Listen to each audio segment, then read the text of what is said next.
Hola, mi gente. Welcome to another episode of the Wine and Chisme podcast, a podcast created to share the stories of everyday people doing remarkable things in communities of color, all while sipping on a glass of wine. In this episode, I get the chance to speak with my friend Arzo Yusuf.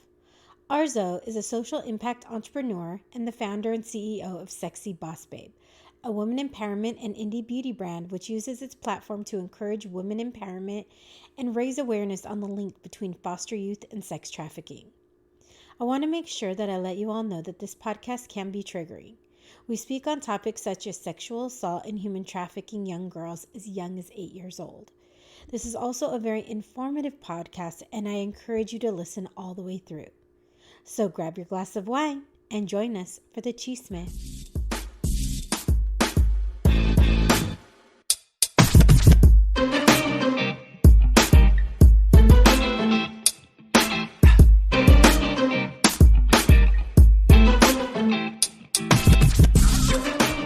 Hi, Arzo. How are you?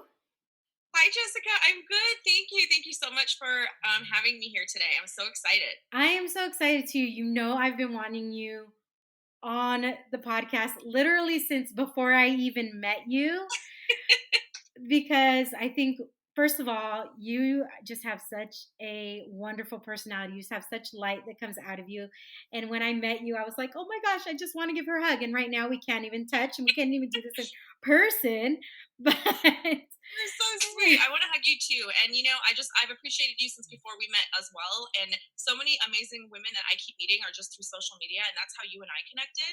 And so I love what you're doing, and it's just such a privilege for me that you picked me to do this. oh, thank you. I mean, well, like I said, you have this light that I absolutely am drawn to, but also what we're going to really talk about today is something so unbelievably important. And you have a really wonderful story that goes along with that. So, before we get to the chisme, we have to get to the wine. And today I am drinking a Javier San Pedro Randes. So this is a Tempranillo Rioja. It's from Spain. And I did get this. Of course, I got it from Trader Joe's because that seems to be where I get all of my wine. It's great And wines. they do. And I got it for $7.99 at Trader They have great Joe's. prices and great wines. Girl, I tell you, I could go to the grocery store and there'll be a wine for $20 and I can find it for half the price at Trader Joe's. No That's way. yeah. That's why I end up going to Trader Joe's. I can save anywhere from $4 to $10 on a bottle of wine by going to Trader Joe's. That's so cool. I love deals. I love getting a discount on stuff. Me too. And that's why if somebody, wants to sponsor and send wine, that's cool. I'm all good because I'm not somebody who determines my taste of wine by price point. I just determine if I like it or not. But I'm not going to spend $70, $80 on a bottle of wine because I'm going to drink it so quickly. To me, I want to look at it and be, I might hoard it and not drink it. I mentioned you to my friend Michonne Williams, and she actually just joined our Facebook group for Sexy Boss Babe. She's a part of this wine company, and so whenever I have big events and stuff, I always have her come and do a wine table. But talk to her. I'll connect you guys, and she could be a cool person to maybe sponsor some wine for you, and because it would give her some exposure too, and she's got great wines. Yeah, that would be awesome. So you're not drinking wine today. I'm going solo today. Oh, I know. I still have to work later. All right, well, let me taste this wine and let me tell you. Oh my gosh, this is really good. I've been, I'm gonna say, I've been choosing some really good wines lately because I tend to I do look at the label to see what the flavors are. Yeah. And this one says it's a super fresh Tempranillo with intense cassis and cherry aromas, full flavored and elegant. And I like some light ones and I like some full ones, so I knew I wanted to get one of each. So when I Yeah. saw that, I got it, and it's really good. It does have a little bit of a peppery taste, Okay. but it's not overpowering, and it's really good. I'm really proud of myself because, like I said, I don't just pick them. I actually look, and especially with white wines, I try and find things that are more citrusy and dry.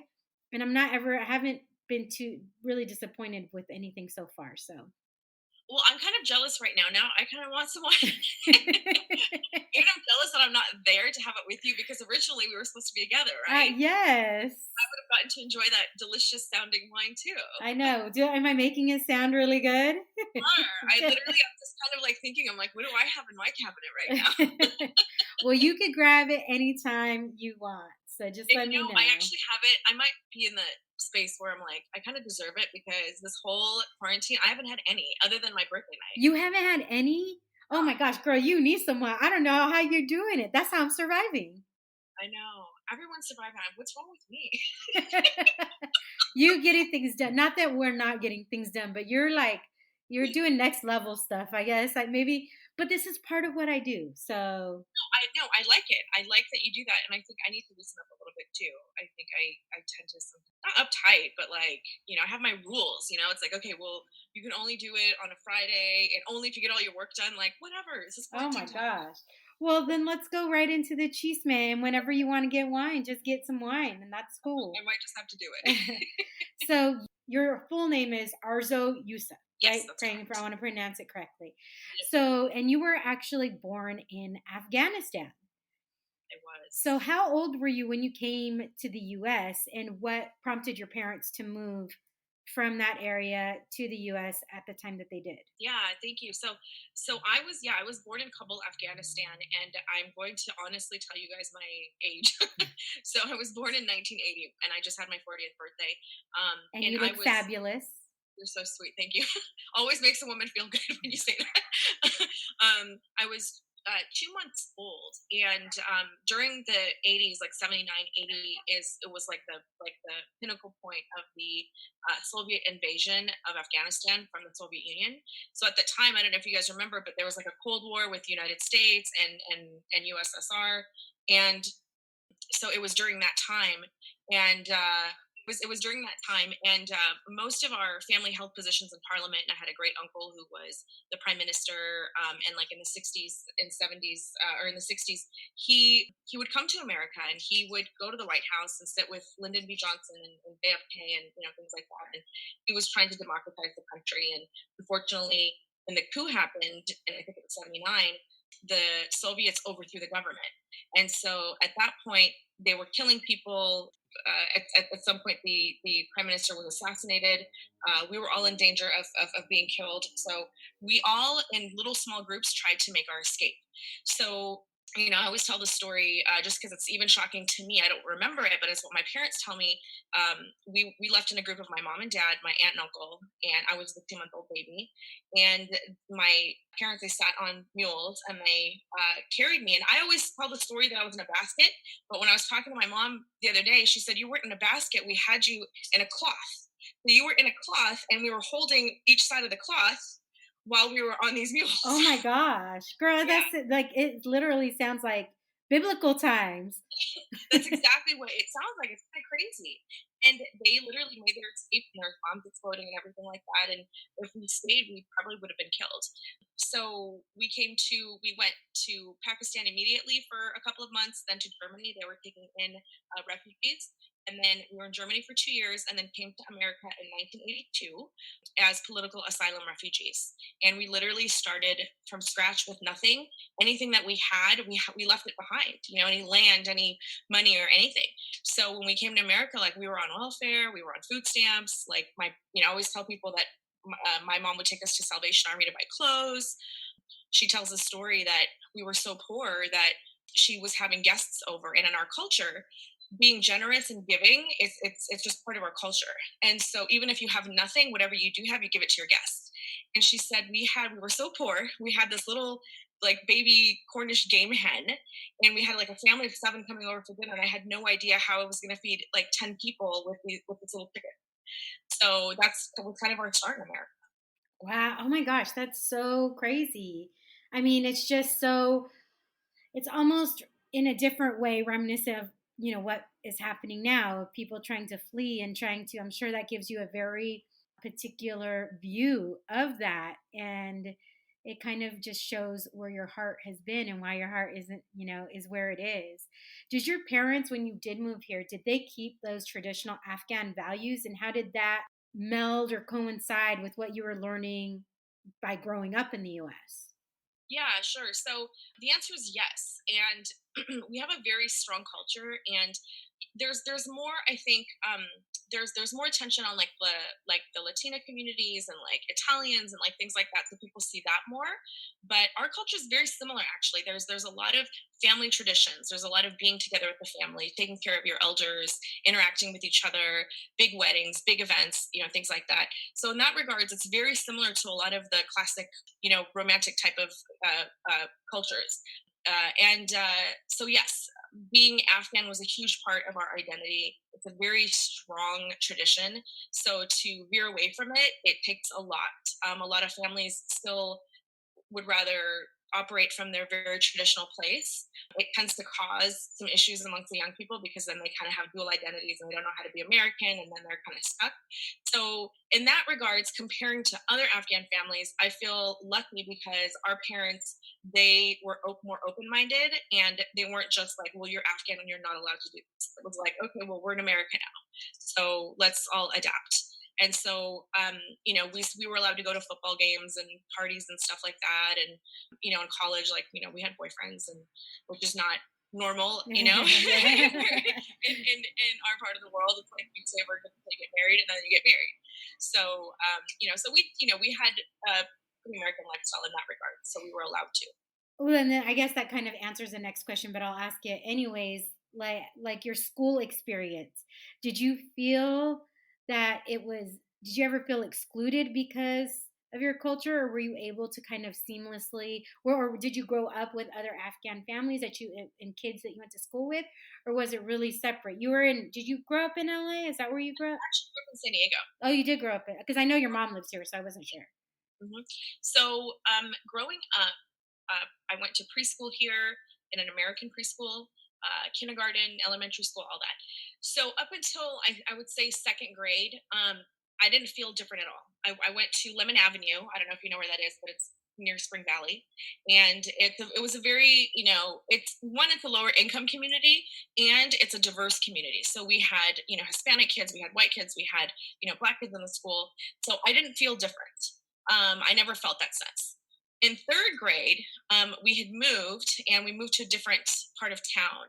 And in that school, everyone was white. And so I was the only one that was like something different than white. And I was the only kid in class. There's no black kids, there's no Mexican kids. So I had like dark hair, and I started puberty really young. So I started to get like boobs, and then my hair and my face got weird. So, and then my name is Arzo when everyone else is Jennifer and Kathy. And so I became very introverted during those years because I felt really different. And it wasn't necessarily that people made me feel different. I just was the new girl in school. I looked different. And I think I was just really shy. And because of that, I think it was hard for other kids to kind of step up and say, hey, let's be friends. So I was very alone actually through those years. I don't have a lot of friends in school. I can't even imagine you being introverted because I don't even see you like that, right? I see you as this very vivacious, full of life person. So, I know you said that there were still things that were still very traditional in your family. What was I know every culture is a little bit different, but can be very similar in regards to, what's the word I want to use? In regards to the attitude men have as being like the head of household. What was the relationship between your mom and dad within that? Was that a change dynamic? Was it pretty equal? Was it very much like your dad was the head and your mom just followed? How kind of was that? So, not very traditional inside of our household. And I think that was more personality based rather than cultural. So my parents got divorced when I was 10, and they had a very bad marriage. My dad was an alcoholic, so there was a lot of fighting in our house. And so my mom worked. They both equally contributed, just because being immigrants and coming to a new country, when you're just building yourself up from scratch, you need as much income and, resources as you can bring. So they both worked. And my parents did get divorced. We might have been the first Afghan family to like go through that in America. And that was a very awkward and scary time for me, uncomfortable. And then my mom was a single mom. So she also played a role that was not traditional in our culture, being an Afghan woman who lives alone, raising kids, and works, makes her own money. So, there's a lot of things with that, but just at that basic level, she kind of to me has always represented the American dream, coming to a country with nothing. Excuse me, building yourself and saving money, and later on she bought a house, and so she did everything you're supposed to do, that fits that American dream ideology. I would imagine that put like a stamp or an ideal type of thing in your head very young, not in regards to the divorce, but as far as your mom being a really strong woman and independent woman and doing these things on her own. Did you at that point discover your own voice? Were you somebody who, I know you said at when you hit third grade you became more introverted just in regards to school, but just as a person as a whole, sometimes you're different at school than you are at home. Were you somebody who always had a voice, or did you start finding your voice after that point when your parents divorced? So it was a little bit of a process. I think I was really shy for a long time, and then with the parents' divorce, not knowing how to deal and process those emotions. And in our culture, you also don't talk about your feelings. So a lot of the emotions were kind of kept to myself and repressed, which added to the kind of keeping a little bit of self isolation with regard to that stuff. And I was very shy for a long time, and it wasn't until much later, probably middle of high school, where I started to really take classes or take jobs that put me out in the public eye, and I had to talk to people, and that was uncomfortable for me. I didn't like to for people to look at me. I still feel uncomfortable, at the core, to be honest with you. I have to push myself every time. So just know, every time I do a video or I get up and talk in front of a group, I'm actually really nervous deep down. And so I have to do all these things to keep myself calm, and do work and just focus on the audience and things like that to overcome it. So it takes time. And as far as finding your voice, life experiences is what has helped me. My mom, being a single parent, she relied on me a lot for her emotional support, which, you get older and you learn about all these things, and it wasn't the right thing to do as a parent. You got to, create more of a safe environment for your kid. But, she was doing the best that she could. And so, because of that, I always kind of had this nurturing and protected, or being protective of people around me. So that's, I think, where that ended up developing for me. So, what point did you feel like because obviously you've developed this voice over time, you have a very specific point of view, you have like all of these things that you're doing with Sexy Boss Babe, which I can't wait to talk about. I think it's so awesome. Um, was there a particular moment where you felt like, okay, I really need to start capturing my voice? I really need to start refining it, or speaking up for myself. Was there a particular moment that happened, or was it just something that eventually continued to grow until you're like, oh wait, this is who I am, this is my voice? Kind of a little bit of both, to be honest with you. I always knew that there is something that I want to share with people, and bring attention to marginalized communities and things like that. And part of that is being a good speaker, being able to voice yourself, and speak with confidence and things like that. So I just and I didn't know what that was going to ultimately look like. I had no idea, but I knew that that part was important. So I did put myself in environments to practice, whether it was taking certain roles at jobs that would, maybe I was uncomfortable in that role, but I knew that role would teach me a skill that I would need for later. Right. So in that regards, or even with public speaking, like I said, I get really nervous. I started taking Toastmasters like over 10 years ago.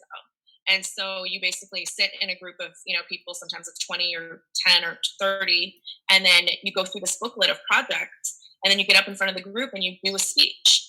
And it's uncomfortable and it's scary if you're not someone that likes to be in the public eye. Right. But I just did that over the years because I wanted to just practice. Or when that time came when I did something, that I would be able to be more comfortable and speak and things like that. What was your first experience?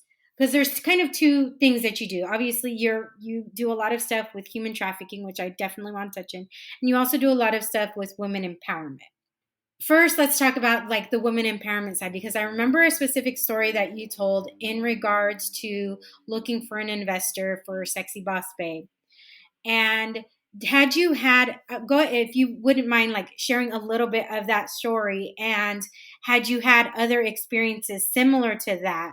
Because I would imagine it's really hard, I think, for women to be in a position where you are asking somebody to believe in you, but then they're also coming at you with wanting more than just than just to believe in you. They're expecting something back. Had that happened to you previously beyond that? And um and how has that happened since? Yeah, so it's definitely happened over the years. It's just the unfortunate part about life. It's just a life reality, and I wish I could say that it'll change, and maybe it will change at some point, in the future in different generations. But unfortunately, it's the nature of men and women, and at a very basic biological purpose, men are there to procreate. Whether we want to, believe that or not, they will always have their instincts and their urges.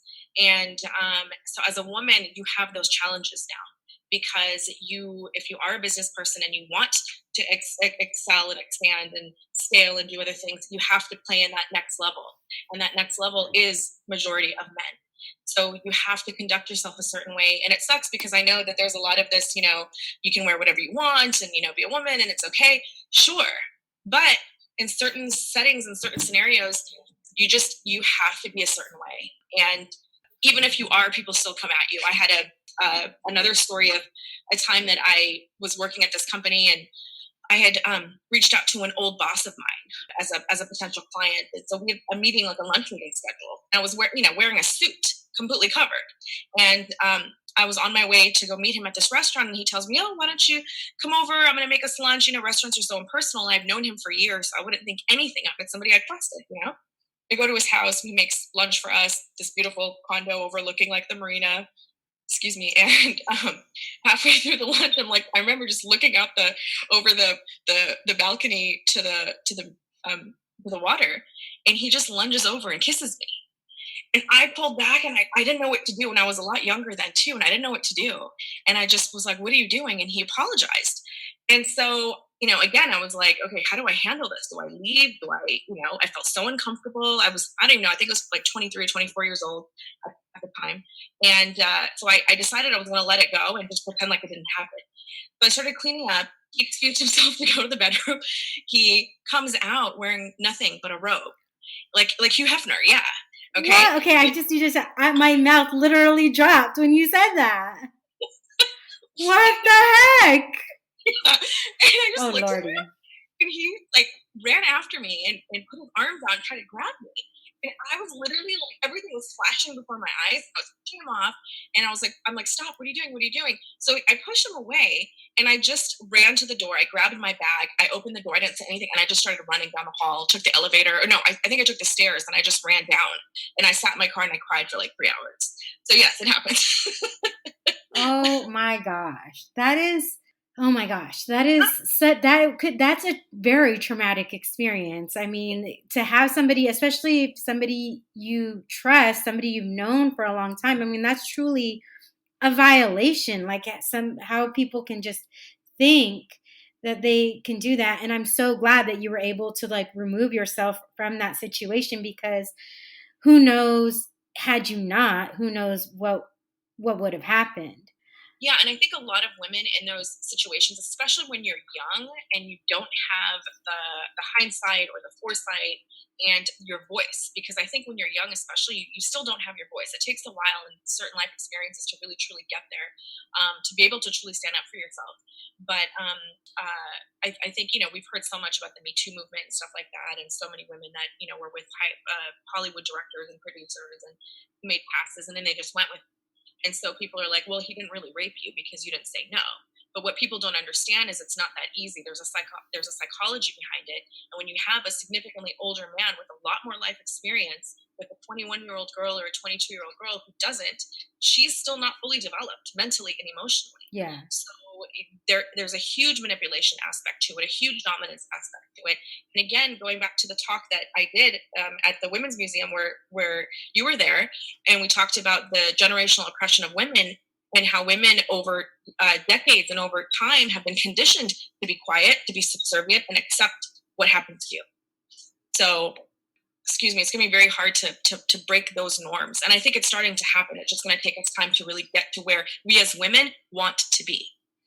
So I feel like women empowerment and the stuff that you're doing with human trafficking are almost hand in hand, right? They're like each a piece of a puzzle in order to kind of create this bigger solution.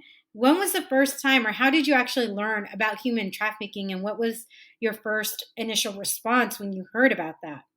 Sure. So I think for all of us, kind of the same thing. I think I was in the same space where we think about human trafficking or sex trafficking, and we always jump to thinking of a third world country or Thailand or something.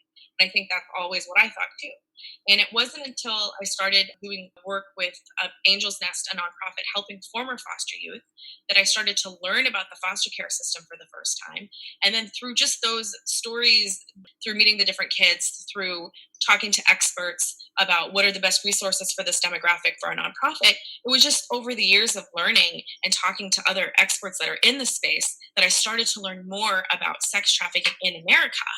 And that in America, it's a huge thing, just like it is in other parts of the world, that foster youth are the ones that are targeted the most because they're so vulnerable.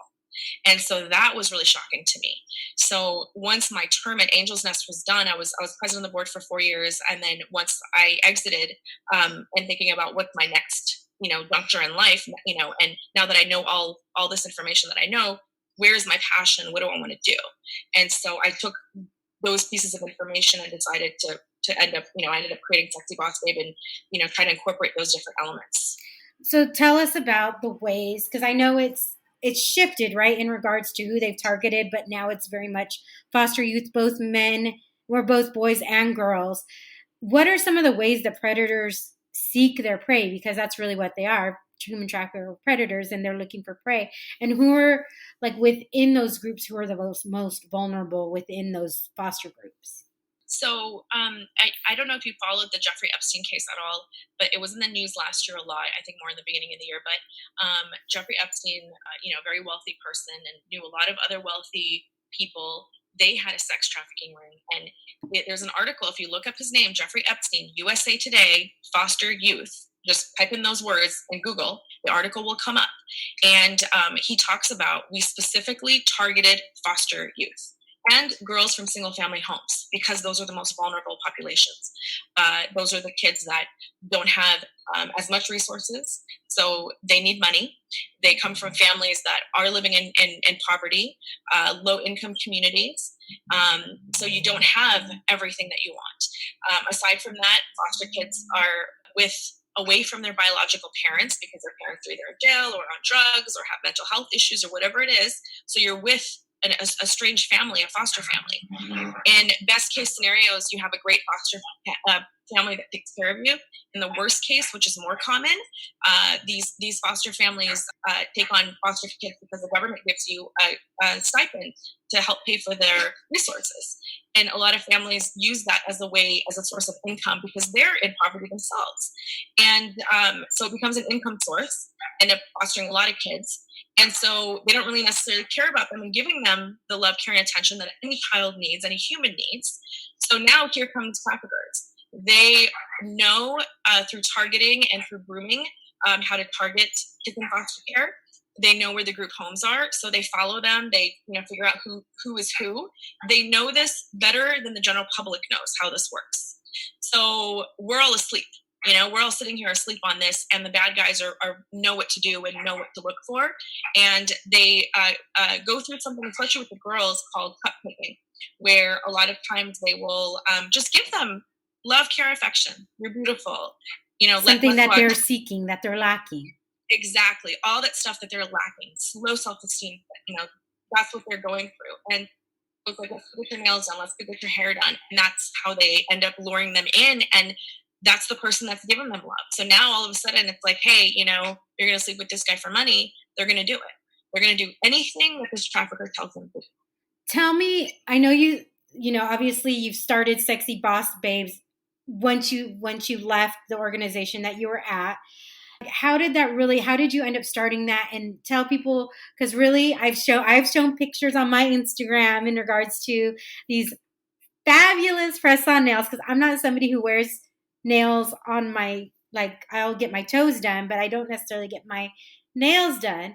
But now I have something. So kind of explain how it truly came to be, like why you decided on doing these press-on nails, how it works, and how you're using that to help fight human trafficking.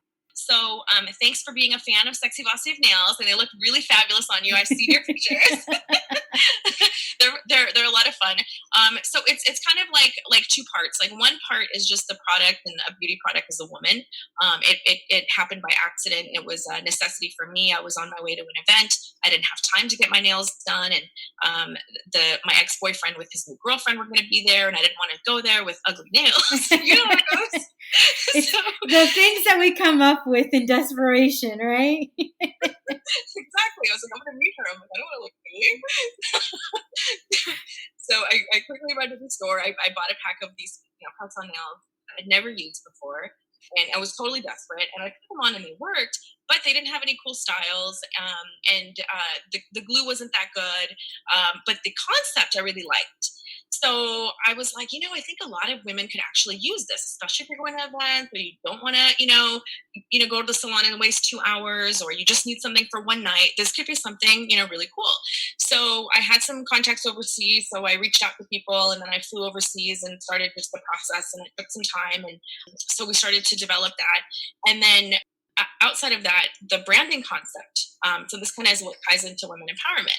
So as we all know, all of us are businesswomen, and the way that we do things, branding is such a big thing. So if you're going to be a brand, what kind of brand do you want to be? What's that message? And so I had to dig deep. What is that message? And so just with all the adversities I've overcome as a woman, and finding my voice, being able to stand up for myself, it's very hard. And so I wanted to kind of use that experience to encourage and empower other women to find their voice, to find their self-esteem, to find their self-love and confidence. And it comes from a very real place. So that's the branding aspect of Sexy Boss Babe, and I wanted it to truly be real.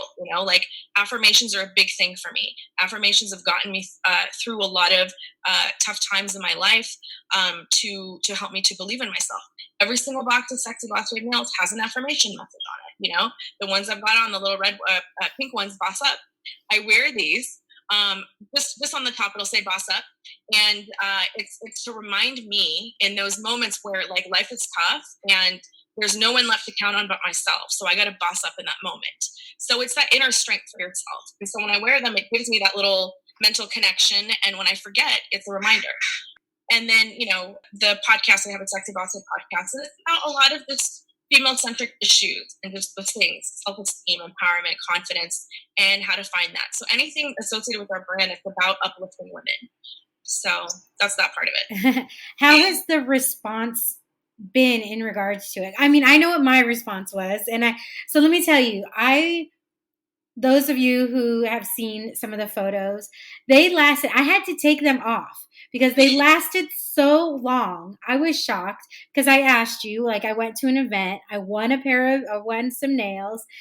And then for the podcast launch, I wanted to have something cool. So Arzo came over, sweet person she is, donated a basket, and then also was like, well, I'll do your nail. I'll put your nails on for you, since I had never done it before.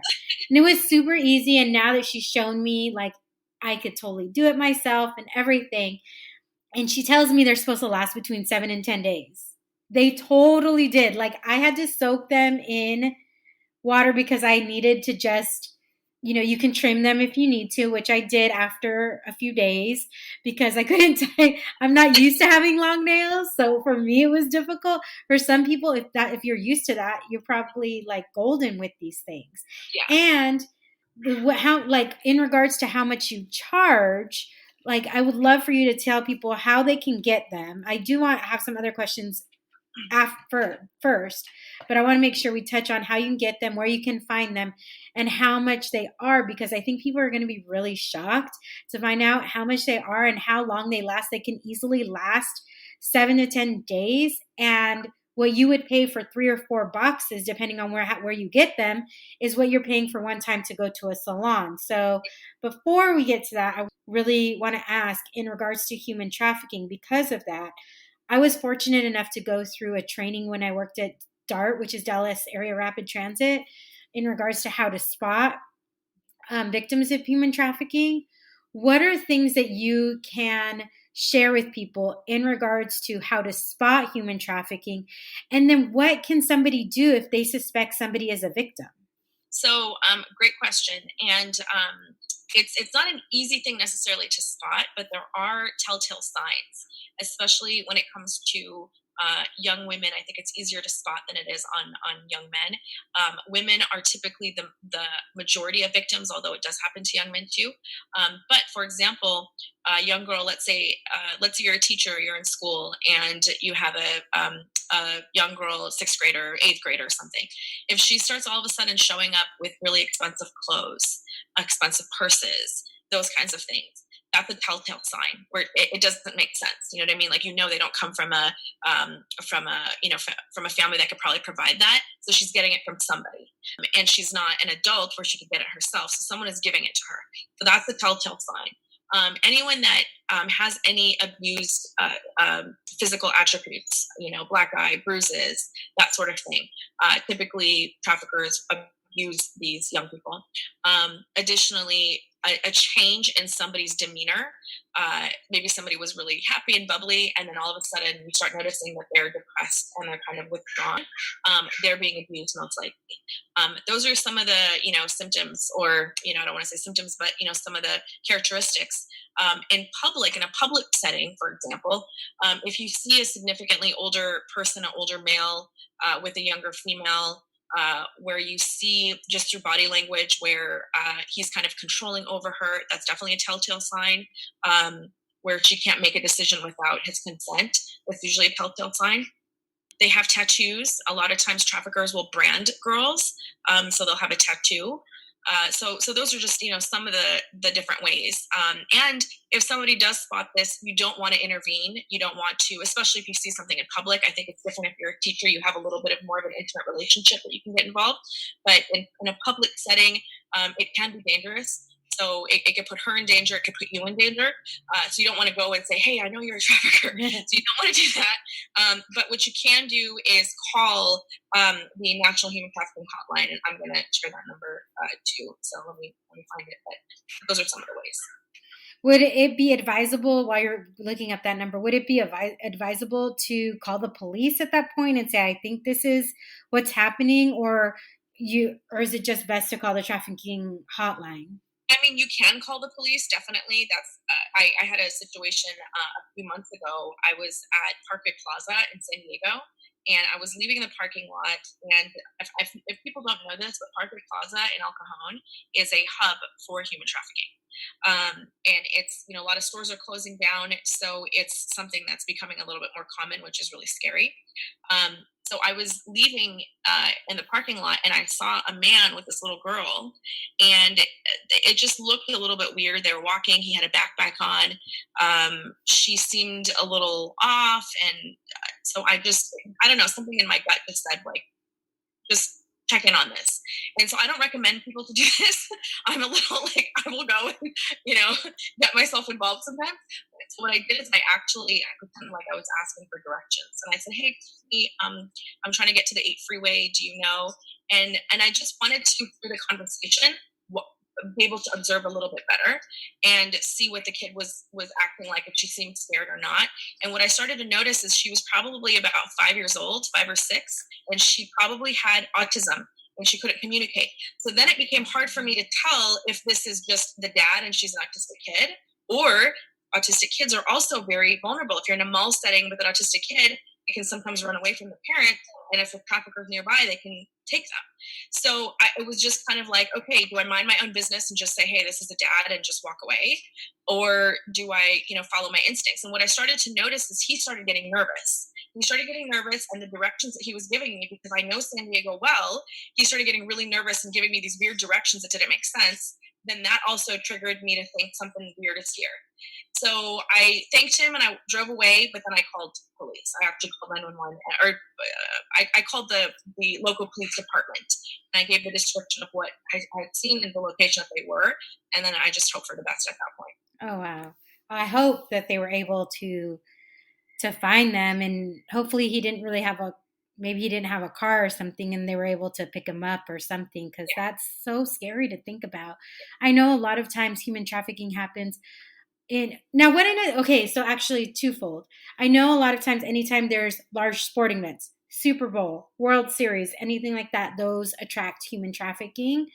Um, What about a time that we're going through right now? Something where everybody is quote unquote like unofficially quarantined. We're doing this social distance where there's not a lot of people out. Is that something that encourages it or discourages something like human trafficking? So the honest answer is that there's a lot of unknowns right now because we're in such a uncharted waters. We're experiencing uncharted waters and everything. So it's hard to say this is what typically happens because there is no typical in this particular specific situation. There are things that people know that could happen. One, a lot of people are not even taking the pandemic seriously with regards to coronavirus. So you see a lot of people just not even paying attention and not caring and thinking this is not a big deal. So they're not even listening to social isolation and social distancing. They're going about their business. And if that's the case, then it's not affecting that. Traffickers are still going to be running their business. The other part, if they are engaging in some level of social distancing, then there are a lot of articles right now that there is a fear for what women in domestically abusive relationships are experiencing right now. And those articles have more been focused on husband and wives, but it's definitely the same thing when it comes to traffickers because it's those dynamics where you have a pimp and you have a bunch of women and they are abusive and the people that they're exposed to are abusive and they're stuck and they can't go anywhere. So it's a dangerous time for them all the time and especially now. I know I've seen a lot of social posts and a lot of articles in regards to that, and it's scary. I'm very fortunate. You're very fortunate we're not in a situation like that. I can't even imagine like being in that type of situation and it's almost like a way for people to be more controlling, right? Like you can't go out and no, you can't go out, you can't go out. And it puts, if you are a victim of domestic abuse or parent child abuse or human trafficking, it almost is like those ways to truly keep those people and isolate them far, further from general public. Absolutely. You're 100% true because it's an added way of just creating that control and that fear. If you go outside, you might get this disease. If holding on to resources and not sharing those resources to be able to control. And that's something that they do all the time anyways. So it's just, once somebody becomes a victim to human trafficking, it is very hard to get them out. So the efforts, there needs to be a lot of efforts towards prevention because once they're in, it is a scary reality what happens out there. Have you met many people who have been able to get out of human trafficking, and what is their experience outside of that once they're back in a safe environment? Mhm. So yes, I have definitely met people that have experienced being trafficked and then have gotten out of the life. Some people have gotten to the point of becoming advocates, and they do a lot of advocacy work, and they work with nonprofits that work with this demographic, and they have that firsthand knowledge. So of what they have gone through and experienced, and coming out of it, there is such a time of healing before you can just go back and say, okay, well, I'm not going to go to that life and I'm going to just be a regular member of society. There's a lot of trauma that you've experienced, just in that one story that I told you about, my old boss, right? And I was laughing telling that story, but I know that's trauma, right? These women are going through 10 times worse and a lot of it. Do they tend to age out of it where they're like no longer want I hate saying that word, but that's the only word that can come to mind, where they're no longer wanted? Do they tend to find a way to be able to escape from that, or do they turn into predators themselves, or is it kind of a combination of all three? It is a combination of all of it. So, one, the age of becoming victims of sex trafficking has become lower. It used to be more teens. Now it's as early as 8 years old. So Oh my gosh. the buyers, that's another part too. People talk about why not start focusing more on the buyers and making it more challenging for them. But so the average age is 8 to 14 years old, and when they start at that young of an age, there's a lot of trauma because as a woman, your body's not even ready to experience those types of things physically. So through the physical trauma of the actions of intercourse with multiple people, and that's the other thing is people don't realize a lot of these.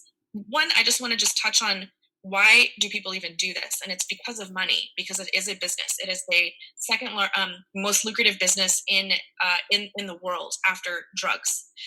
And the reason why is with drugs, you're going to sell a drug, right? You're going to sell marijuana or cocaine. You have to get new inventory to be able to sell it to more people. With human trafficking and sex trafficking, you don't. You can sell the same person as inventory multiple times. So in one day, on average, somebody could be having sex with 8 to 12 people just in one day. So if you're a little, I know it's hard. It's hard to, it hurts. Yeah. And, if you're a young person, 8 years old, 10, 11, 12, 13, 14, and that's what your life is, the life expectancy drops. So that's another reality, is that if a young kid gets into that, their life expectancy typically is no longer than 4 years. So they could die. 4? 4 years, correct. Wow. If you go in at 8, you're probably not going to live past 8 to 12. Yeah, so if they, the life expectancy is about 4 years, if especially if a young person gets into trafficking.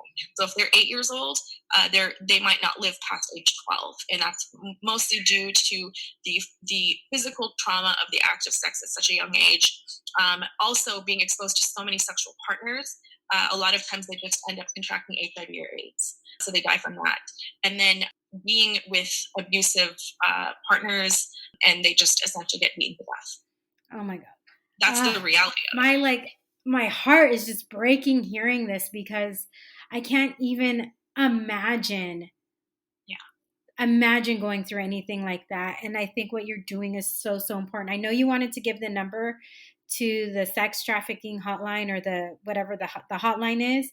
And then if there's a website that people can refer to in regards to learning more about it, that would be awesome to be able to provide as well. And if you don't have it offhand, just email it to me and I'll make sure to put it in the show notes.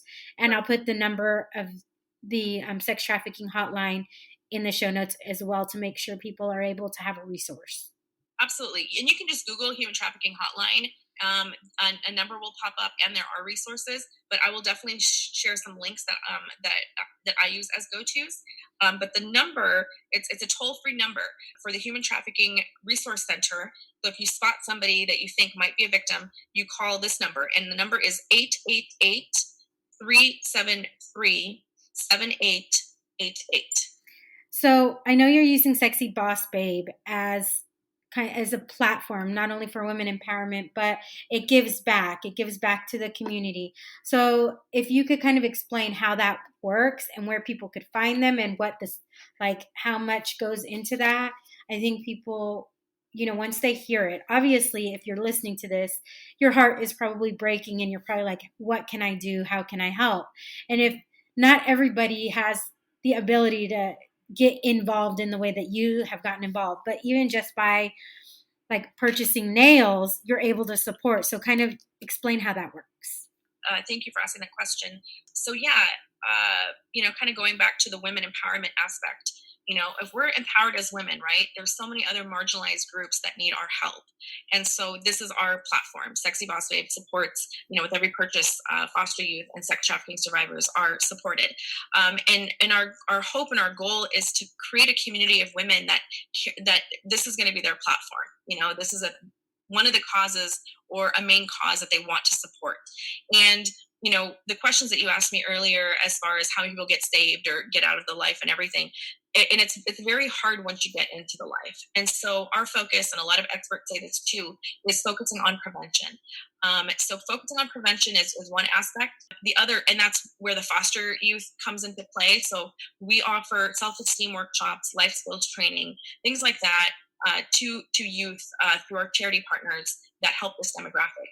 And so we'll go in and we'll do a self-esteem workshop, and or give them some life skills. And people don't realize that how important just that self-esteem workshop is. And as I was talking about earlier, that cupcaking process and everything, these kids and these young people are dying for attention. They're dying for that. And one of your most lines of defense is self-esteem. If you have self-love, and if you have self-esteem, and you understand what you deserve, that's going to be a way for you to protect yourself. And no, wait, you know what? This guy doesn't really like me. He's just using this to be able to manipulate me. It's a hard thing for kids to know unless they're taught that. So that's one of the things that we do to help We provide those workshops. We always gift a box of nails to the youth, and then we talk about the self-esteem messages, and they love it. Like, they absolutely love it. We do an event once a year, which I'm so sad it was canceled this year because of coronavirus. But LA County has this event through CASA, Court Appointed Special Advocates. Every year they do a Glamour Gowns event. So at the convention center, and they bring in all the foster youth from LA County to give them a brand new dress or a suit for prom. And then they have glam stations, hair, makeup, and things like that. So we do the nails. So we, help hundreds of young people. They come through, and we'll sit with them for 10 or 15 minutes, and we do self-esteem talks. And you build such a connection. And I'm going to send you a write-up about the event last year. It's so touching. It's something that changed my life. And another thing sometimes people ask is, well, how do nails help kids and their youth? And, it doesn't make sense. Again, it ties back to the cupcaking that traffickers do. And in the Department of Children and Family Services, in their budget, they have a line item for nail service and nail products. And it literally specifically says, and I'll send this to you too, I'll send you a copy of this. It says to protect youth from exploiters, which is another word for traffickers. So, that is something that, just in that one little simple thing, we're able to kind of protect them. And again, it's all focused on the prevention aspect of it more so than anything else. And same thing for survivors of sex trafficking. And we work with other charities that have helped rescue women out of the life and help them get an apartment, get a job, get their life back on track. And so those are other groups that we work with, and we do, nail services, and we do the workshops and things like that. So if people want to purchase Sexy Boss Babe nails, where can they go? So you can always go on our website, www.sexybossbabe.com. A box is $20. So guys, join our Facebook group, Sexy Boss Babe. We give everybody 30% off. So we have a code for all of our members, and then we do free shipping.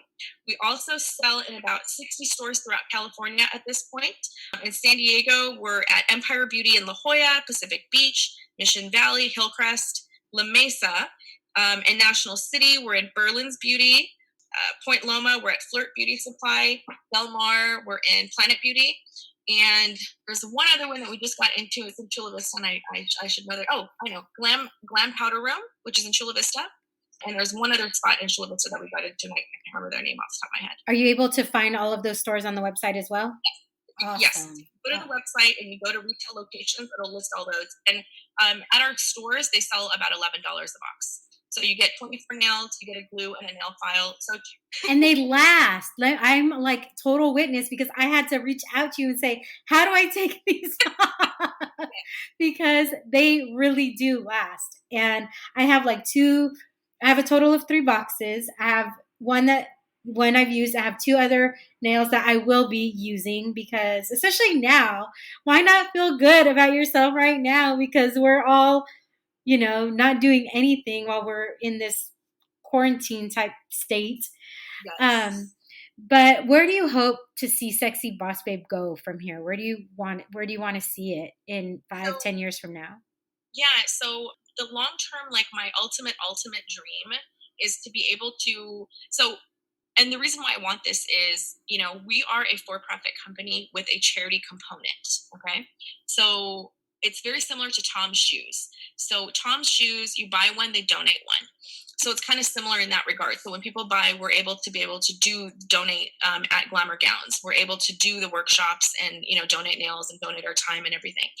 So the product sales directly impact this demographic directly. And our long-term goal is to one day be able to create the charter school of group homes, be able to fund it.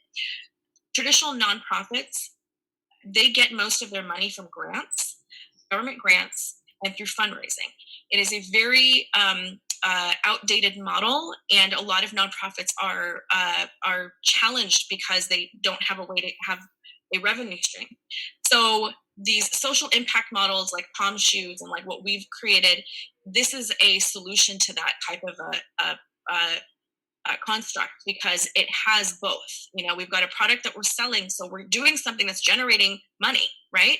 And we're working with our charity partners or marginalized communities to be able to provide some type of community support that creates a much needed impact. And you're always coming out with different styles and stuff. How many styles do you have right now? So we have 10 right now. We have 10 styles, different styles. They're different lengths, different colors, different finishes, different messages. And then, we are planning, we've been doing like our new designs. So I don't know, with coronavirus, it kind of puts a wrench into things as far as new designs coming up and hitting our target timeline, but we're still moving forward. But the cool thing is they're reusable too. So you don't have to continue, like as you come out with new styles, and obviously right now it's in a little bit of holding pattern, but there's still plenty to choose from. And you're able to, if there's one or two that you really, really like, you can continue to use those over and over. And then instead of feeling like, oh my gosh, I have to buy one every 10 days.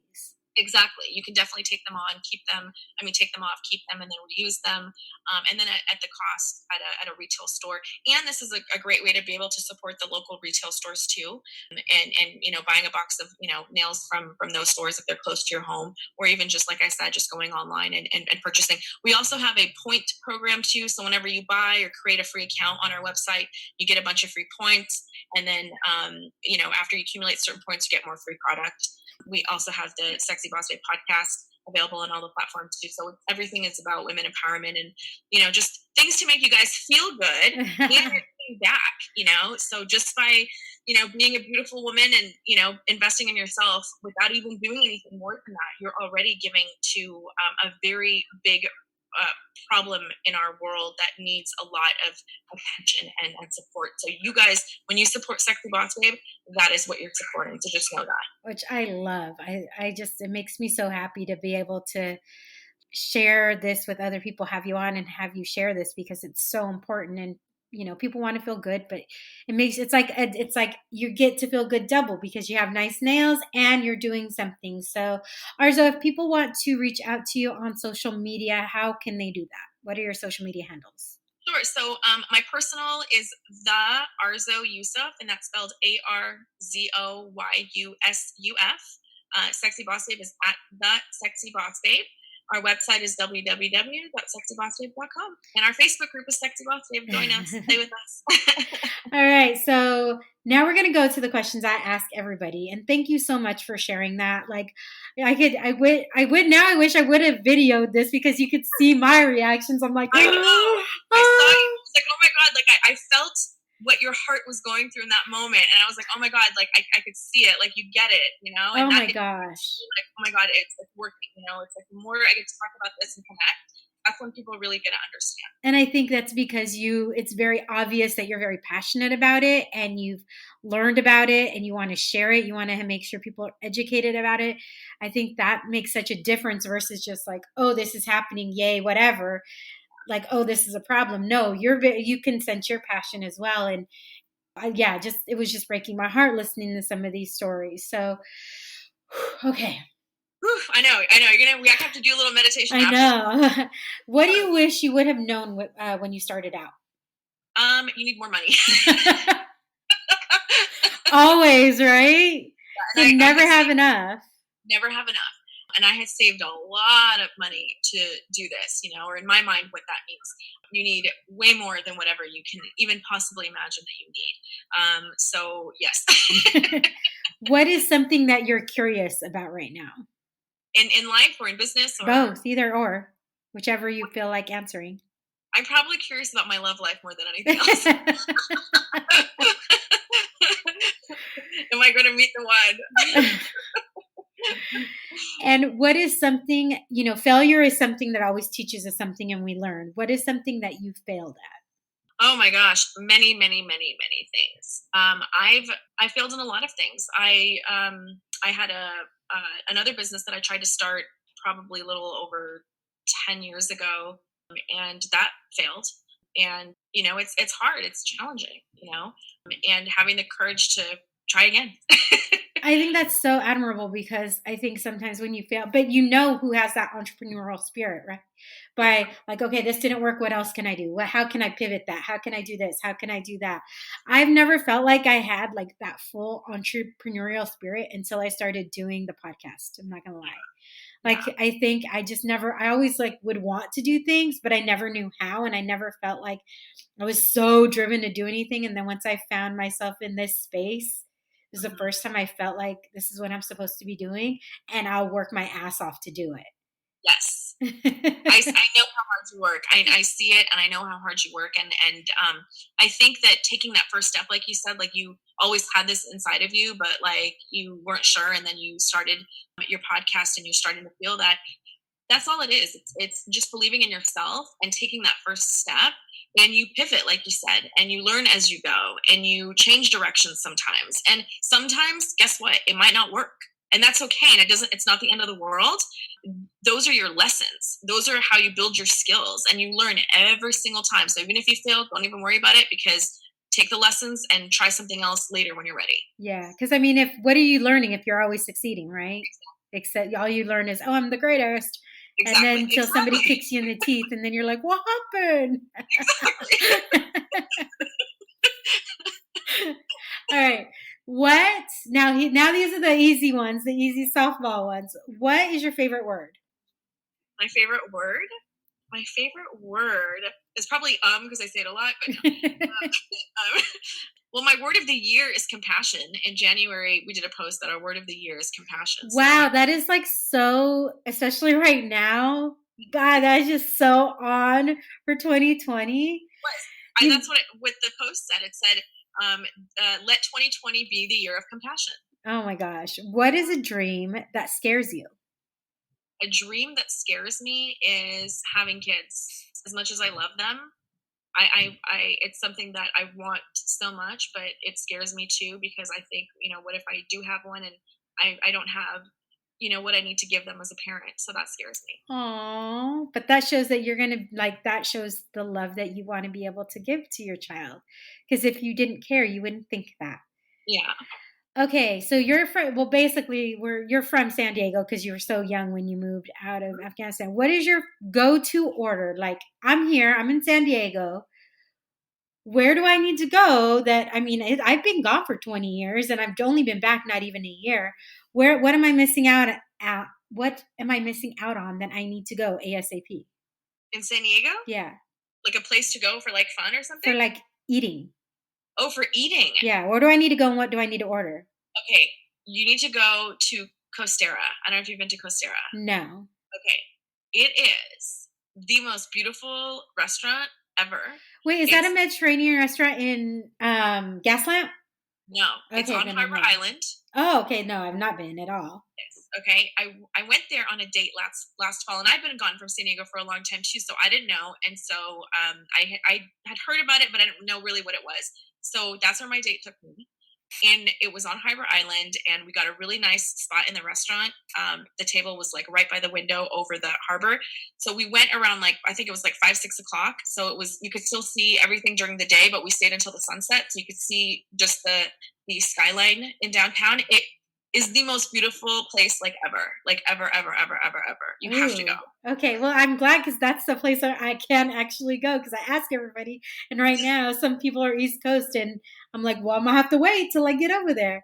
So you have to go there, and you can just even go sit at the bar and take your laptop. So if you want one of those days where you want to get out of your house, you're going to text me when you do it and tell me, Arzo, and send me a picture. Okay. Done and done. Once we can actually do that. And final question. Wine, red, white, or rosé? And do you have a favorite one? Red, definitely. It's easier for me to I just like the taste better. I like bitter tastes, which is weird. Like with beer, I like IPAs because it's so bitter. And I think red wine, it has a little bit more of that kick to it than white wine does. Mm-hmm. So I like it better. And I definitely like Cabernet. That's my favorite. Gotcha. Well, Miss Arzo, thank you so much for coming on, for talking about this. I am so happy that we have met and that we've become friends because you are such a beautiful soul. I love just talking to you. Anytime I get to talk to you, whether it's through Instagram or I get to see you, I love it because you're just smiling and you just radiate all this wonderfulness. Oh, you're so sweet. I love you. Thank you so much. You're so sweet. And you know what? We have a saying where we come from that I'm going to say it in Farsi and then I'm going to translate it. Okay. In Farsi, it's Chishmait Makbulas. And the translation, it's the person who sees beauty in others is the one that's truly the beautiful one. So thank you for being beautiful. Oh my gosh, you're gonna make me cry. Thank you so much. And mi gente, thank you guys so much for listening. And until next time, saludos. Bye.